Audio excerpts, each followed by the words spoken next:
This is a download from the BBC. To find out more and for our terms of use, please go to bbc.co.uk. Hello. We begin feedback this week with part of a very moving interview. Well, I have Parkinson's. I cannot walk now, and I've lost a lot of use in my left hand. It doesn't do what my brain asks it to anymore, so I use my right hand for typing. I know Parkinson's is terminal, but you have to keep your head up, don't you? It's hard not to feel sympathetic, isn't it? But that was the voice of a prisoner serving time for a serious crime. Has your sympathy quickly evaporated? In this week's feedback, we'll hear your views on programmes made about those in prison. Can they provide a vital insight into a poorly understood and often neglected system, or are they frequently too sympathetic to the criminals and neglectful of their victims, seeking to understand where they should condemn? Also in the programme this week, we ask, is the BBC guilty of age discrimination? I've applied 6 times in the past 2 years for tickets for Just a Minute, and I've not been successful once. Is it because I'm 64? Do they think we don't want him? He won't go woo and get excited. Listener Pete Cross will investigate why it seems to be easier to squeeze through the eye of a needle than to gain admittance to the recording of a BBC radio show. And we'll hear why some listeners feel that the way last week's Book of the Week was read resulted in it sounding like a dirge rather than a delight. My name is Anne Mickey. Her delivery was flat and monotonous, and the way she emphasised the words, it rendered the sentences meaningless. More of that later in feedback. But first, we could not ignore the Savile scandal and the crisis which has engulfed the BBC, because you want to talk about it. It's not easy to report about crises in your own organisation, but BBC news programmes have been noticeably uninhibited. Indeed, some listeners think obsessed with the Savile affair. Here is a selection of your views about the issue and the way in which the BBC is covering it. We start with listener Peter Gray. I've admired the BBC's Radio 4 news coverage for as long as I can remember. However, your current obsession with reporting on yourself as the number one headline, it's really filled me with disgust. What arrogance to suppose your listeners are really interested in the BBC's who did what, myopic obsession. Yes, certainly the issue of exploitation by celebrities of the young and vulnerable, that's something to be investigated, isn't it? But save us, please, from any more of this who said, wrote, emailed, whispered, what to who. Why don't you just leave that to the due process of law and normal governance and stick to what you're good at? Please, can we have less coverage of the Jimmy Savile scandal? Yes, an investigation is needed, but it all happened a long time ago and the man is dead. Constant coverage must be upsetting for the victims too. And meanwhile, other things are going on in the world which deserve coverage. The situation in Syria, for example. Marion. Hi there, my name's Angela Baker. I'm from Solihull in the West Midlands. I'm very concerned about what I perceive to be very poor standards that seem to have been exposed. I feel now that after decades of belief and trust in the BBC standards, my faith is now utterly destroyed and may never recover. Christine Nissen. Chin up, BBC. I just wanted to say my family still supports you. Thanks to all of you who got in touch. Now, why would you want to watch a radio programme being recorded? It would surely limit your imagination, wouldn't it? And you would realise how much deft editing is required to make presenters presentable. But in fact, there are thousands of listeners who would love to see their favourite programmes in the often flabby flesh before being tautly edited. I'd love to write the publicity handouts. Cower before the snorting derision of John Humphreys. Be amazed at teeny-tiny Sandy Toksvig at a minuscule microphone. And wonder at Barry Cryer, the 1,000-year-old man of radio, almost as old as time itself. All of this is assuming, of course, that people can get tickets. A rather large assumption, it appears. My name's Pete Cross from Waterlooville down in Hampshire. I've applied 6 times in the past 2 years for tickets for Just a Minute, and I've not been successful once. I always feel When I put my age down, because they asked my age, is it because I'm 64? Do they think I'm too old? We don't want him. He won't go, woo, and get excited.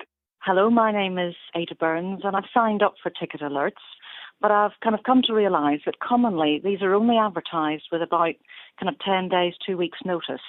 Now, that might be fine if you live in London, but where I live, which is in the northeast of England, going to a show means I've got to get time off work, I've got to sort out accommodation, I've got to sort out train tickets. Now, given that obviously shows are going to be programmed in many months in advance, I can't understand why the BBC cannot give more notice to people applying for tickets. Francis Teagar. This year I applied for tickets for a number of shows at the Fringe in Edinburgh. One of my choices was the Today programme. Doors were open from 6 a.m. and I reached the spot at 6:20. I was really surprised and appalled when first one and then another BBC employee came to inform myself and my fellow queuers that a recording venue was now full and they would have to turn us away. Has the BBC turned into a low-cost airline? Is this really what it considers fair treatment of those who want to be part of a very early morning programme? Well, I discussed your frustrations with Francesc Rivas, studio audience manager. I asked him, first of all, how the BBC allocates tickets. We have two options. There's either first come, first served on the website or what we call a random draw. The random draws happen for our more popular shows. Obviously, not everyone has immediate access to the internet. So if you have a random draw, they're generally between a week to 2 weeks. You have time, if you want to see a specific show and you want to have the opportunity to apply, then you have a larger window. Well, when do you start advertising tickets as being available? Listener Ada Burns said tickets for programmes are currently advertised too close to the date of recording for people living far from London. Ideally, we send out tickets 2 weeks in advance. If we knew about an audience that was needed a month in advance, we actually find that the drop-off for putting tickets up that early is much higher because people then make different plans. Well, let's look at, for example, Peter Cross, who says it's never possible to get tickets for just a minute. He thinks, well, maybe is it a problem because I'm 64? Should I pretend to be 21 and hope for the best? But, 6 times he applies, 6 times he can't get it. Why? Unfortunately, it's like a lottery. We certainly aren't discriminating against any ages. That doesn't happen. It's a completely random draw. And Just a Minute is one of those extremely popular shows where it really is just the luck of the draw. And, when we do say really do keep applying because we want as many people to apply as they can. But it does actually say on these application forms, will you please give your age? Why? Why is giving the age relevant? I think it's just for a little bit extra information. Why do you need it, though? Why do you need certain shows do want to have a specific target age. Each area and each genre, each channel has certain specific ages that they want to target. So it's if a production comes to us and say we'd like to target the 25 to 35-year-olds, it's just so that we can know we're sending out the correct tickets to the correct people. We're certainly not discriminating about anyone by their age. That sounds a little bit like it. If you're going to do that, if you're going to say that, why don't you put it on the application form saying we're particularly interested in younger people to attend this between a specific age? Well, if that's what the production wanted to specify, we would certainly do that. On our webpage, we try to give as much information to the applicant as possible so that they know what they're applying for. Mind you, if you do get a ticket, it doesn't necessarily mean that you get in, does it? Unfortunately not, no. Because our tickets are free, people don't use them. We have about 40% of all applicants that actually use their tickets. Crikey, that's 2 in 5. You can't imagine, can you, that people who get tickets for some of the most popular shows won't turn up for the news quiz or won't turn up for Just a Minute? Yeah, it does obviously vary through the popularity, and it's not an exact science by any means. Obviously, we do a much smaller overissue for popular shows like Just a Minute, like the news quiz. But as a general rule, that's the drop-off. So we do, unfortunately, have to disappoint some people some of the time. We really don't want to have to, you don't want to have to. A disappointment's a very polite word. I'd be hopping mad if the same thing happened to me as happened to Frances Teagar, for example. She got a ticket in Edinburgh for the Today programme, which is going to be live. She can't get in. It's difficult to think of anything much more frustrating than travelling a fair distance and then being told you have a ticket but you can't come in.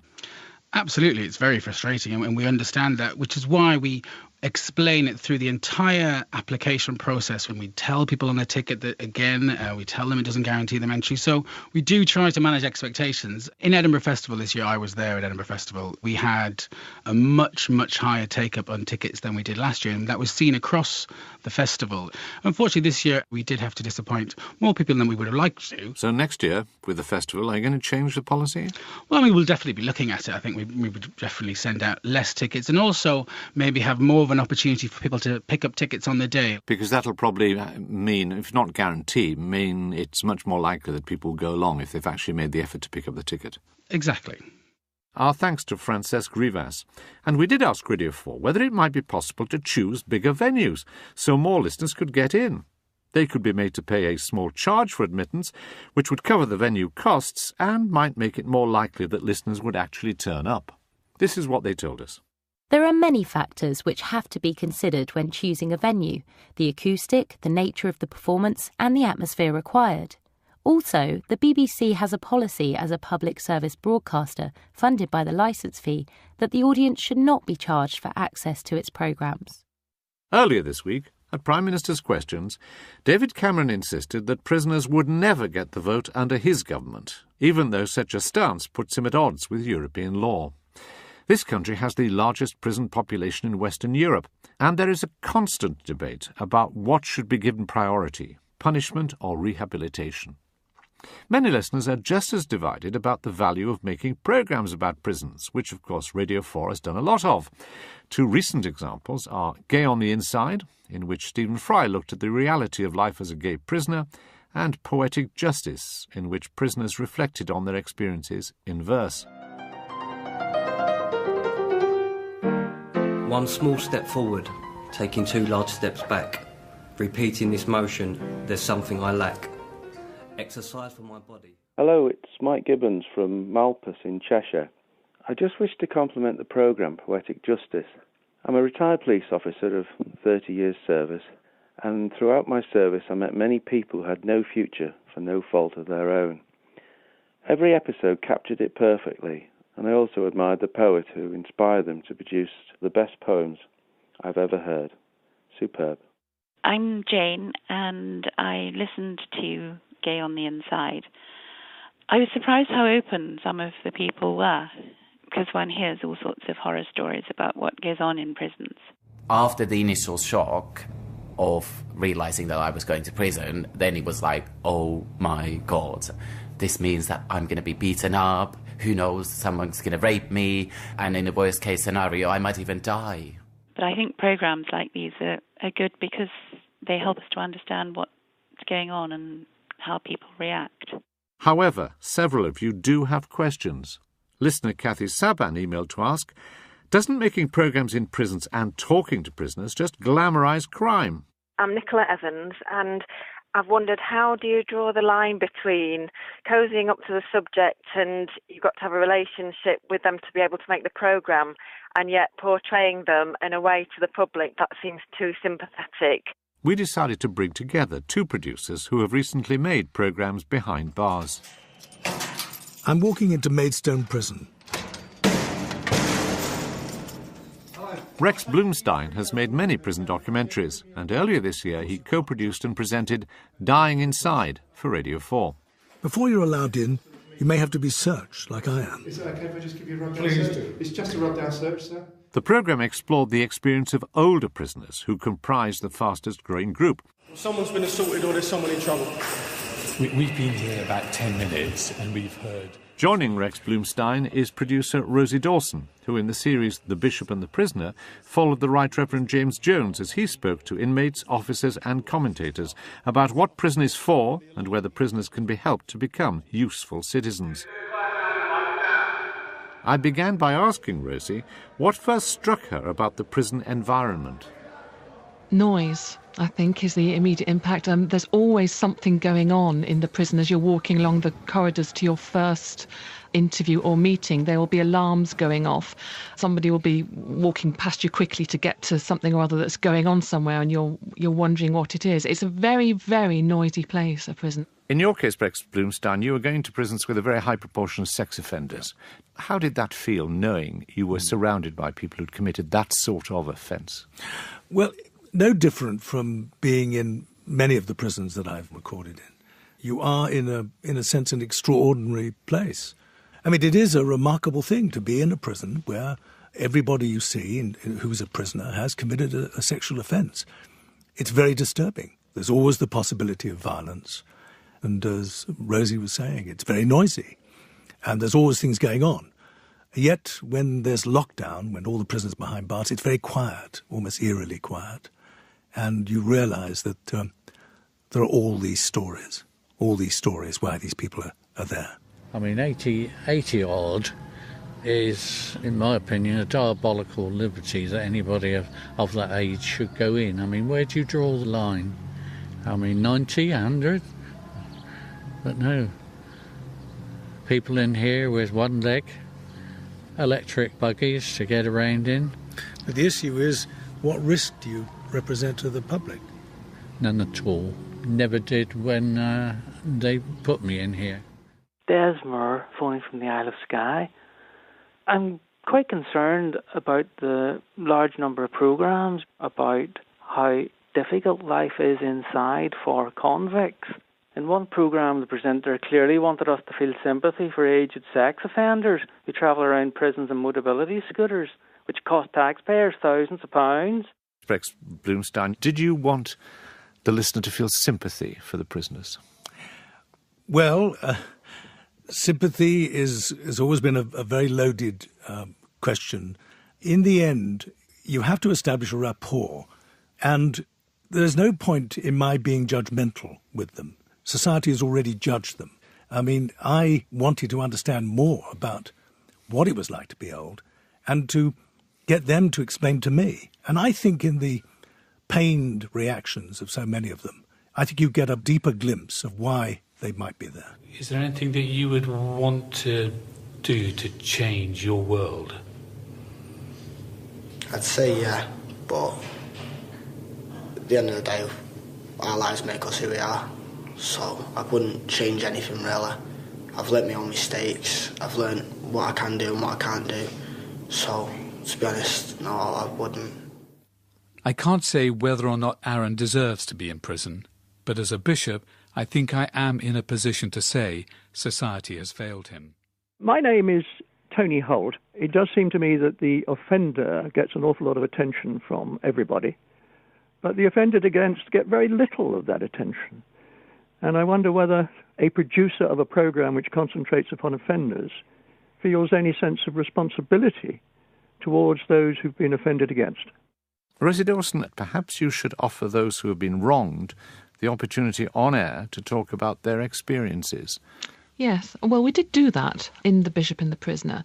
And we spoke to somebody from the National Victims Association who pointed out that only 1% of the criminal justice budget is spent on victims. Now, that's not something that the Bishop is happy with, but we did speak to victims. We were careful that we had their voices in the programme. When you are going into prison and when you're interviewing people who have committed offences, is there anything in the BBC editorial guidelines about you having to try and find the victims and warn them about the programme? Well, what the guidelines say is that due consideration must be given to ways of minimising the distress that might be given to a victim or a victim's family. Now, it wouldn't be appropriate for us to find the victims ourselves, but the prison authorities with whom we work would be mindful of that and would do that. We don't go into the sordid details of the crime because what you don't want to do is give the prisoners any opportunity to sort of glorify what they've done. But if you want to understand, if you're listening to a prisoner who says, of course, he regrets what he did and sounds intensely reasonable, but you know this man, usually a man, has been guilty of appalling crimes, how is the listener at home to evaluate his alleged change or repentance? Well, that was what the job of the bishop was to put to the prisoner about how they felt about the crimes they had committed and what their response to it was. When I began, there was no attempt to contact victims. The role of media in dealing with victims has rightly developed, and victims are told beforehand what you can't give is a right of veto to the pained relatives, or to, in fact, to anybody, however poignant that sounds, because you would never get any closer to the reality, to the truth of why people do such things. So it's a difficult, complex, and very sensitive task. The BBC should not be broadcasting patent nonsense like this and should be focusing more on the problems faced by the victims of crime.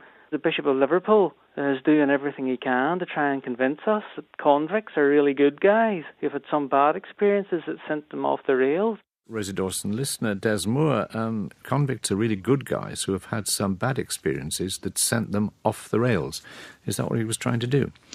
No, I don't think that is what he was trying to do. And he was very clear that he felt that all criminals should be punished. But he is a bishop and he does believe in redemption, and he believes there's good and bad in us all. So he's not saying they're really good guys, but he is saying that people can turn their lives round. Having said that, it was quite clear with some of the people we met, and the prison governors said it to us as well, that a lot of prisoners are also victims, and it doesn't stop people getting cross when they hear that, but that's the truth. And when you reflect that a quarter of people in prisons have been in local authority care, then that's just something that you have to recognise. These are often victims. Now, this is not to excuse conduct.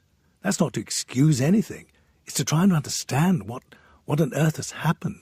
It's all very well to have a knee-jerk reaction. It's right we have a reaction to that of consternation or even horror. But why did it happen? And that, I think, is the role of the documentarist and the reporter and the researcher and the academic. You don't get into prison without the prison service asking you some very tough questions. Why do you think they wanted to let you in to do this particular programme? Well, I think their attitude and posture is often a very defensive one. But let's remember this. They are a public service. There has to be an element of scrutiny in this. That's why I think the sort of stuff that the Bishop has done, and I hope I have done over many years, is to try and get beneath the surface situation, to understand what is actually happening in prison. Did the prison service have a right to listen to the programme before broadcast? Did they have any rights at all about the finished programme? None whatsoever, nor should they have, because in a free society, an institution like the BBC or any other media has to be free to comment. Our thanks to Rex Bloomstein and Rosie Dawson, and to all of you who got in touch. If you want an issue investigated or discussed, it will be. Do write to us at feedback, PO Box 67234, London SE1P 4AX, or you can leave a phone message on 03333 444 544. Standard landline charges apply, but it could cost more on some mobile networks. You can email feedback at bbc.co.uk, and you can join the conversation on Twitter right now by following at BBC R4Feedback or using the hashtag R4Feedback. All those details are on our website. We'd be particularly interested if any actors, authors, or just ardent listeners to Book of the Week could get in touch to answer the following questions. Is there a difference between a great actor and a great reader? What techniques make a text lift off the page and into a listener's imagination? And how are they different from the techniques which enable an actor to hold an audience spellbound from the stage? For some listeners, a recent Book of the Week brought the puzzle into sharp focus, as the double BAFTA award-winning actress Anna Maxwell Martin tackled Adrian Fort's biography of the first woman to take a seat in the British Parliament. Nancy, the story of Lady Astor. For 3 hours, an inferno raged, until dawn revealed the havoc wrought to the shopping area in the centre of the city. In one street, not a single building remained standing, reminding old soldiers of war-scarred Ypres. Corpses and wounded lay on the ground, across pavements or buried under debris. My name is Anne Mickey, and I'm calling from Barcelona. Usually the Book of the Week readings are very, very beautiful, the way they're read, the precision of the voice. But this time I found very disappointing. And the way she emphasized the words, it rendered the sentences meaningless. It was actually very difficult to listen to. The deep and lasting effect that the war had on the circumstances and attitudes of Nancy's family and friends was among the earliest significant influences on the formation of her character and opinions. My name is Judith Appleton, and I'm calling from West Yorkshire. Now, I feel that Anna Maxwell Martin is a very good actress. However, I'm not sure that she was able to read in a way that presented Nancy Astor particularly well. What distracted me from the content was the fact that there's some very badly chosen stresses. There was some odd and unnecessary pausing. I just felt it was a very poor presentation of a strong character, and we needed a stronger reader, which I'm sure Anna's capable of. I just felt that she had been badly advised. We asked the producer to come and discuss those points, but instead we were given this statement. A radio reading can be one of the most demanding acting jobs in broadcasting. A non-fiction reading is possibly the most challenging because of the skill required to deliver a performance with energy but without the emotive colour of drama. Reactions can be very subjective depending on the reader, the book, or a combination of the two. In this case, Anna Maxwell Martin's performance appears to have divided opinion among some listeners, but she worked extremely hard to tell the story as effectively as possible. Well, if you've any thoughts on what makes a perfect reading, do let us know. I'm sure that Martin Jarvis will figure in the correspondence. And on the subject of reading and stories, here is a heartwarming tale of one feedback listener helping another. We have, as some of you will know, been discussing jingles on feedback, and this chapter of the jingle saga begins with listener Jim Ness, who some of you may remember from a programme a few weeks ago. I remember very vaguely from the mid-1960s when the home service first became Radio 4 and the other radio stations were starting up. A tongue-in-cheek version of a jingle for Radio 4 was composed, which I think went something like, "There's so much more on Radio 4, Radio 4, Radio 4. There's so much more on Radio 4, tra-la-la-la-la." Yes, thanks, Jim. Well, that hearty rendition jogged the memory of listener John Leeming, transporting him back to a morning many years ago. One morning I was listening to the Today programme and the presenter said that there'd been so much fuss about the new jingles for Radio 1 and Radio 2 that they felt they ought to have one themselves.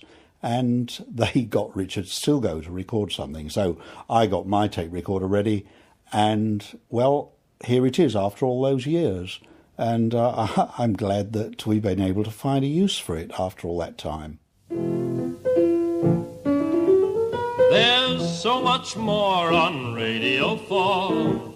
Let's take a conducted tour around the radio service that you can't ignore. Wonderful Radio 4. Our thanks to John Leeming and to Jim Ness, and to the youthful version of the great Richard Stilgoe. Goodbye. Laughable, affable Radio 4. There's every sort of program on Radio 4. The law, the saw, the war, the poor. It's just as it was before the First World War. You'll never want to roam again. It's just like home again. Radio 4 is what radio's for. It's what radio's for.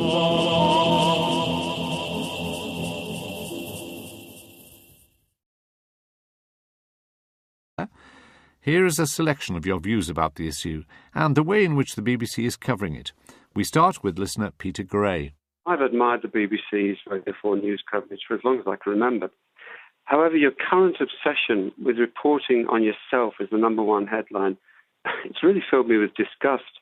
What arrogance to suppose your listeners are really interested in the BBC's who did what, myopic obsession. Yes, certainly the issue of exploitation by celebrities of the young and vulnerable, that's something to be investigated, isn't it? This is a download from the BBC. To find out more and for our terms of use, please go to bbc.co.uk.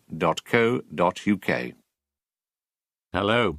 We begin feedback this week with part of a very moving interview. Well, I have Parkinson's. I cannot walk now, and I've lost a lot of use in my left hand.